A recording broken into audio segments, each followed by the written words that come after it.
Chers amis lectrices, chers amis lecteurs, bonjour. C'est avec une joie non dissimulée que je viens de recevoir notre hors-série numéro 3. Ils sont tout bons, l'encre d'imprimerie. Il est consacré aux uchronies militaires. Je vous montre la couverture. 20 uchronies militaires qui ont été rédigées par le banc et l'arrière-banc des auteurs de Guerre et Histoire, parmi lesquels Michel Goya, Sylvain Guggenheim, Éric Tréguier, Antoine Reverchon, Nicolas Aubin, Daniel Feldman, Julien Pelletier, Frédéric Bay, Fadi El Hadj. Ceux que j'ai oubliés me pardonneront. Ah, j'oubliais, et celui-là je ne peux pas l'oublier, l'inénarrable Charles Turquin, ainsi que Martin von Crevelde, le grand historien militaire israélien, que nous avons invité à partager ce hors-série sur les uchronies militaires, et qui lui a répondu à une question intéressante: et si chez le général Sharon avait manqué la traversée du canal de Suez en 1973, que serait-il passé?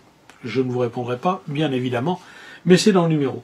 Et enfin, vos deux serviteurs se sont également mis au travail, Pierre Grimbert et moi-même.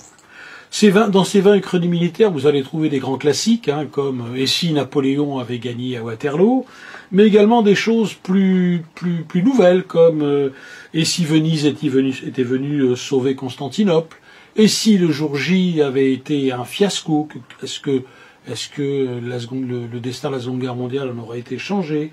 Et si Trafalgar n'avait pas eu lieu? Et si Hannibal avait pris Rome? Etc., etc. Il y en a 20 au total. Et je signale un papier un peu différent des autres, qui est une réflexion très profonde de Benoît Billan sur la question de savoir s'il existe une bataille décisive. Parce qu'évidemment, s'il n'existe pas de bataille décisive, la notion même d'uchronie militaire, de « et si ça s'était passé autrement », n'aurait guère de sens. Bref, un numéro très riche, de 132 pages, voici le bel objet, consacré aux uchronies militaires. Il est en kiosque à partir du 17 novembre prochain.